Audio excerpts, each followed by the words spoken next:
안녕하세요. 금일은 컨테이너 선사에서 1위와 2위 선사에 대하여 상세히 분석하여 보겠습니다. 글로벌 해운업계의 두 거두, 머스크와 MSC는 현재 전혀 다른 길을 걷고 있습니다. 한때 이 미터 연합으로 한솥밥을 먹던 두 회사가 왜 이렇게 극단적으로 다른 전략을 취하게 되었는지 상세 보도록 하겠습니다. 현재 두 회사의 선사 순위와 선대 규모를 우선 알아보겠습니다. 선사 순위에서는 전 세계 1위인 메스시는 선봉량 713만 TU를 돌파하며 2위인 머스크와의 격차를 약 250만 TU 이상으로 벌렸습니다.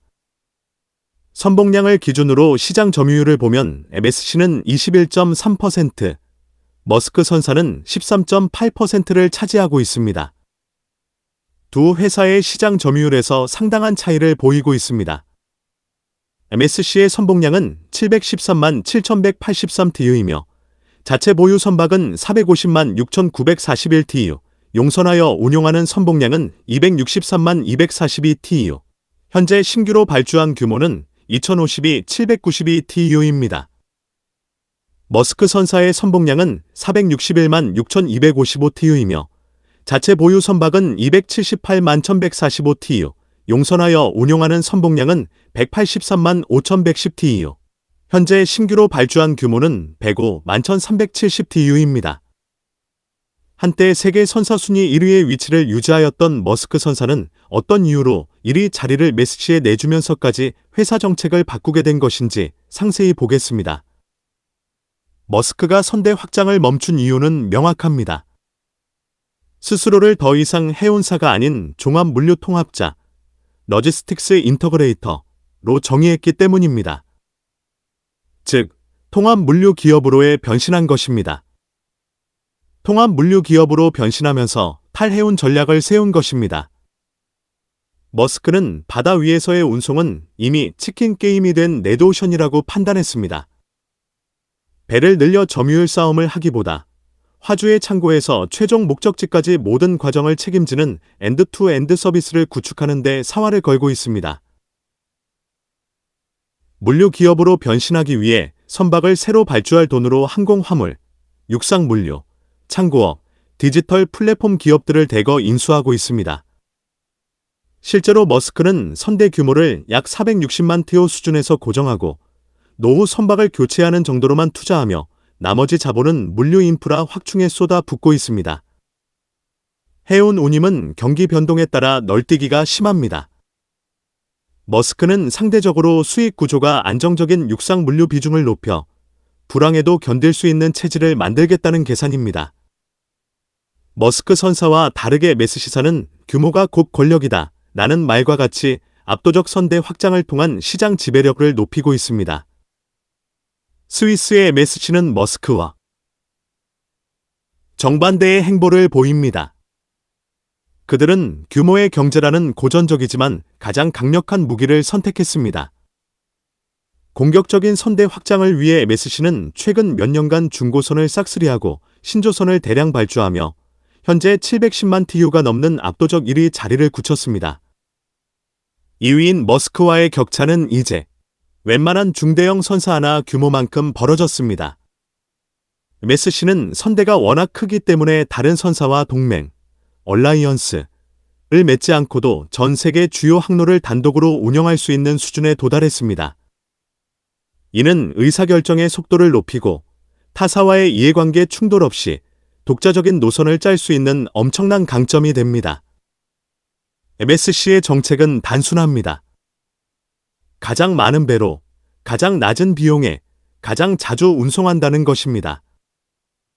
해운업 본연의 경쟁력인 선봉량과 네트워크에 모든 자원을 집중하는 전략입니다. 미래의 승자는 누구일지는 알 수 없습니다.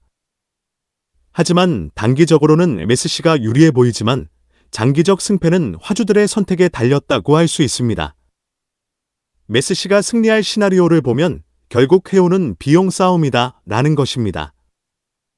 만약 글로벌 경기가 침체되어 화주들이 서비스의 질보다 운임을 최우선으로 고려하게 된다면 압도적인 규모의 경제를 가진 MSC가 승리합니다.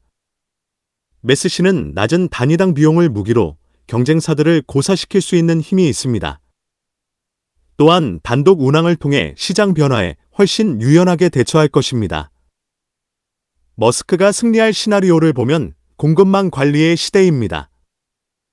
공급망의 복잡성이 증가하고 디지털화가 가속화되면 머스크가 승리합니다. 화주들이 배만 띄워주는 회사보다 내 창고 재고까지 관리하고 비행기, 트럭까지 연결해주는 파트너를 원하게 된다면 머스크의 수익성은 해상 운임에 상관없이 높게 유지될 것입니다. 현재 2026년 시점에서 보면 MSC는 거대한 고래가 되었고 머스크는 영리한 여우가 되기로 했습니다. 해운 공급 과잉이 올 경우 너무 거대한 선대는 막대한 유지 비용이라는 부메랑으로 돌아올 수 있습니다. 이것에 대한 합리적인 이유는 다음과 같습니다. 2026년 1월 현재 글로벌 해운 시장은 구조적 공급 과잉의 국면에 본격적으로 진입해 있습니다.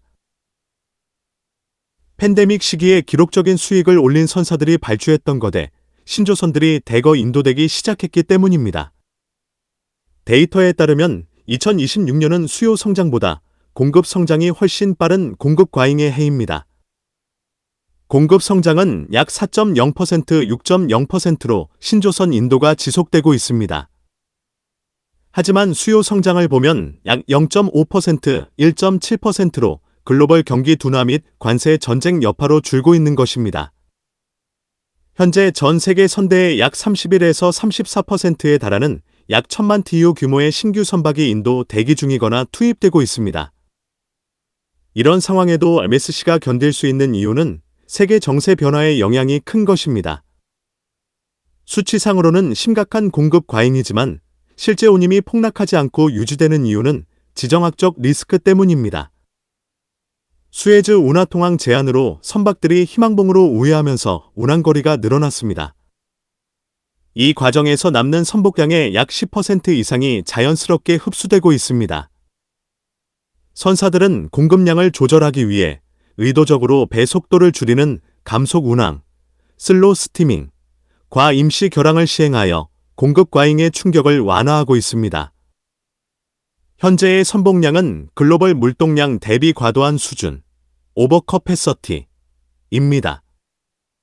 만약 홍해 사태가 해결되어 수에즈 운하통항이 정상화된다면 우회로에 묶여있던 선박들이 일제히 시장에 쏟아져 나와 해운업계의 대대적인 치킨 게임이나 운임 폭락이 발생할 위험이 큽니다. 이것은 배는 너무 많지만 전쟁과 지정학적 분쟁이라는 인공호흡기가 시장을 겨우 지탱하고 있는 상황입니다. 일반적인 시나리오 및 역사적으로 많은 선박이 발주되고 인도되는 시기에는 운임비 하락으로 선사들의 리스크가 항상 찾아왔습니다.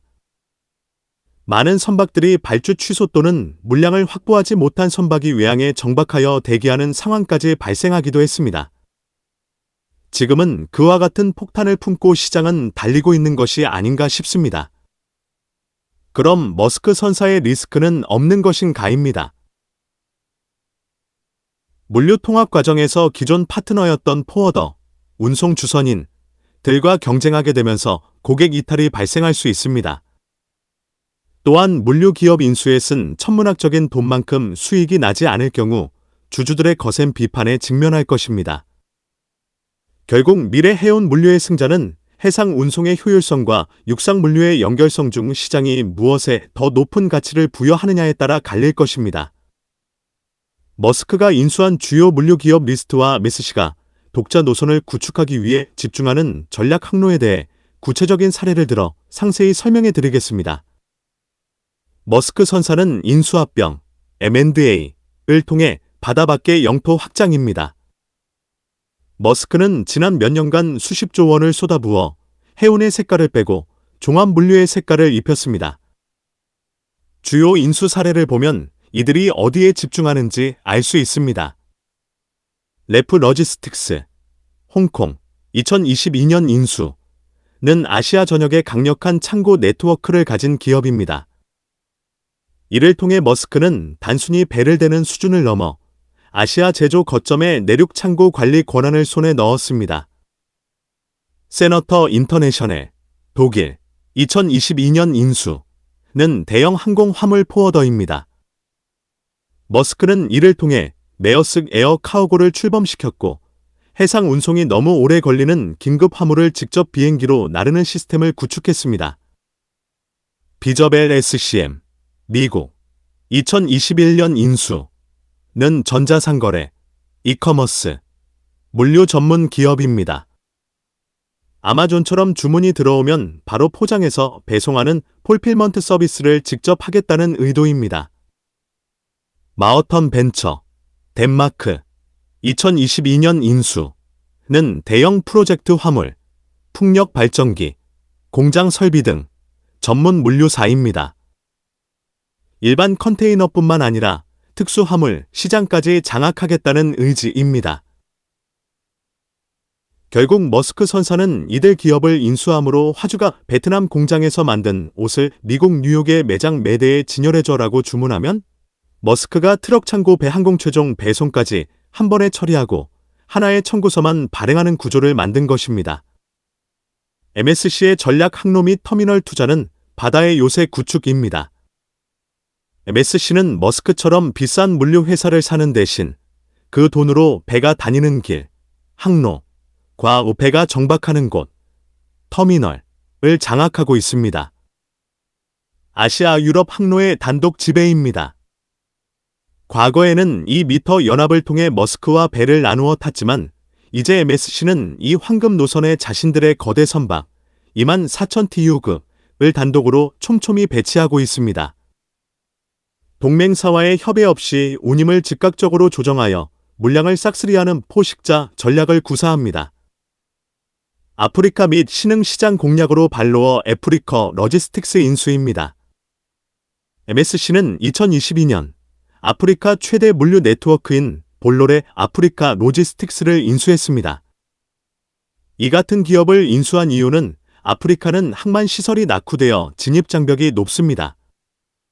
MSC는 아프리카 전역의 터미널과 내륙 철도망을 장악함으로써 경쟁사들이 아프리카에 배를 대고 싶어도 MSC의 허락, 터미널 이용 없이는 어렵게 만들고 있습니다. 이탈리아 철도, 이텔로, 인수 2023년입니다. 유럽 내륙 운송을 위해 이탈리아의 고속철도 운영사 지분을 인수했습니다. 이 같은 기업을 인수한 이유는 항구에 내린 컨테이너를 유럽 내륙 깊숙이 연결하기 위함입니다. 머스크가 서비스 플랫폼을 통해 연결한다면 MSC는 물리적인 철도망을 직접 소유해버리는 방식을 택한 것입니다. 두 회사의 전략이 상이한 가운데 향후 어떻게 전개될지 궁금한 것입니다. 머스크는 이제 대해 DB-셴커 같은 물류 전문 기업들과 직접 경쟁해야 합니다. 배만 타던 고객들이 너희가 물류까지 다 하면 우리 자리가 없지 않느냐며 반발하는 포워더들의 역습을 어떻게 방어하느냐가 관건입니다. MSC는 이제 동맹군 없이 혼자 전쟁터에 나갑니다. 해운 시황이 나빠져서 운임이 원가 이하로 떨어질 때 그 거대한 선대를 놀리지 않고 채울 수 있는 영업력이 시험대에 오를 것입니다. 결국 머스크는 물류의 구글, 플랫폼, 이 되려하고 MSC는 해운의 엑손모빌, 인프라 건물, 이 되려합니다. 국적 선사함에 미치는 영향은 한마디로 샌드위치 위기와 기회입니다. 글로벌 1, 2위의 전략 분산은 흠액의 위기이자 기회입니다. 위기 요인은 독자 생존의 압박입니다. 동맹의 재편으로 2025년 2m, 머스크, MSC, 이 해체되고 머스크가 하팡로이드와 제미나의 협력을 맺으면서 흠이 속한 기존 동맹, 더 얼라이언스의 결속력이 약해졌습니다. 규모의 경쟁으로 MSC가 710만 TU를 넘어서는 상황에서 100만 TU로 흠이 단독으로 운임 전쟁을 벌이기에는 체급 차이가 너무 큽니다. 머스크처럼 종합물류로 전환하려 해도 막대한 맨드의 자금이 필요합니다. 기회 요인으로는 틈새 시장과 파트너십입니다. 흠은 일본의 원, 대만의 양민과 함께 새로운 동맹인 프리미어 얼라이언스를 결성하고 MSC와 일부 노선 협력을 맺기로 했습니다. MSC 입장에서도 특정 항로의 효율을 위해 흠 같은 파트너가 필요하기 때문입니다. 머스크가 메탄올 시장을 열어준 덕분에 흠도 비교적 안정적으로 메탄올 추진선과 렌즈 연료 추진을 도입하며 친환경 전환 속도를 맞출 수 있게 되었습니다. 미래의 승자는 누가 될지 알 수 없으나 추측은 가능할 것입니다. 10년 뒤 해운 시장의 모습은 다음과 같을 가능성이 높습니다. 머스크는 물류계의 애플이 되어 있을 것입니다. 해운 운임이 떨어져도 물류 플랫폼 수익으로 돈을 벌며 고부가 가치 화물을 독점하는 구조입니다. MSC는 해운계의 엑선모빌이 되어 있을 것입니다. 전 세계 주요 항만과 압도적인 선대를 보유하여 누구도 흉내낼 수 없는 저비용 구조로 바다를 지배할 것입니다. 그럼 한국 국적선사함은 이 거인들 사이에서 강소선사의 길을 가야 합니다. 메스시의 규모를 따라잡기보다는 머스크의 정시성 서비스를 벤치마킹하면서 아시아 시장의 강력한 네트워크를 무기로 특정 항로에서 독보적인 지위를 확보하는 전략이 필요합니다. 디지털 AI 시대가 도래하면서 선사들의 경우도 단순 선박 운항만이 아닌 물류 부분에서도 혁신을 함께하지 않는다면 생존하기 힘든 시기가 다가오는 것으로 이해가 됩니다. 향후 선박 건조를 담당하고 있는 조선소의 경우도 단순 선박 건조를 넘어 어떻게 산업 구조를 바꿀 수 있는지 고민하고 혁신하여야 생존이 가능한 시대가 되고 있습니다.